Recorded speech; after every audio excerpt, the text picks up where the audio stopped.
ବଳି ପ୍ରଥା ବନ୍ଦ ହେଇଗଲାଣି ଧୀରେ ଧୀରେ କମିଗଲାଣି ସମ୍ପୂର୍ଣ୍ଣ ତ ବନ୍ଦ ହେଇନି ହଁ ଅଳ୍ପ ଅଳ୍ପ ଲୁଚା ଛପା ଚାଲିଛି ସେଟା ପବ୍ଲିକ ଆଉ ଚାଲୁନି ଯଦ୍ୱାରା କି ଆମର ଚଳଣି ଅସୁବିଧା ହଉଥିଲା ଧୀରେ ଧୀରେ ଧୀରେ ଧୀରେ ବର୍ତ୍ତମାନ ସଂସ୍କାର ଆସିଲା ପରେ ସେଗୁଡ଼ା ବନ୍ଦ ହେଇଗଲା ହଁ ଲୋକ ବି ଆଗର ଯୋଉ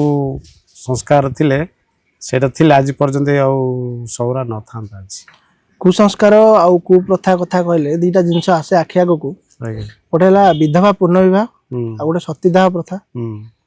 ଆଉ ବାଲ୍ୟ ବିବାହ ଆଜ୍ଞା ଏ ତିନିଟା ସାରା ଆଉ ଗଜପତିରେ ଅଛି ନାଇଁ ଆଉ ଗୋଟେ ଅଛି ବିଧବା ବିବାହଟା ହଁ ପ୍ରାୟ ଗଜପତିରେ ବାଲ୍ୟ ବିବାହଟା ନାହିଁ ବାଲ୍ୟ ବିବାହ। ଆଉ ନାହିଁ କହିଲେ ଚଳେ ପ୍ରାୟ ମାନେ 90% 95% ବନ୍ଦ ହେଇଯାଇଛି କାଁ ବା ଲୁଚା ଛପାରେ ଯାଆନ୍ତି ହଁ ସେଇଟା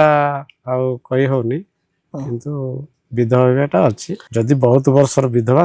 ତା ପାଇଁ ସେମିତି ନୁହଁ ହଁ ହଁ ଯାହାର ବୟସ ଥିବ ଧରିନିଅ ଗୋଟେ ବିବାହ ହେଲା ତା ସ୍ୱାମୀ ମରିଗଲା ସେ ହଁ ଝିଅର ପଚାରେ ସେ ଯଦି ହଁ କଲା ତାହେଲେ ସେ ବିଧବା ବିବାହ କରିବାର ନାହିଁ ବୋଲେ ନାହିଁ ସେମିତି ଜବରଦସ୍ତ ନୁହଁ ହଁ ଆଉ ଆମର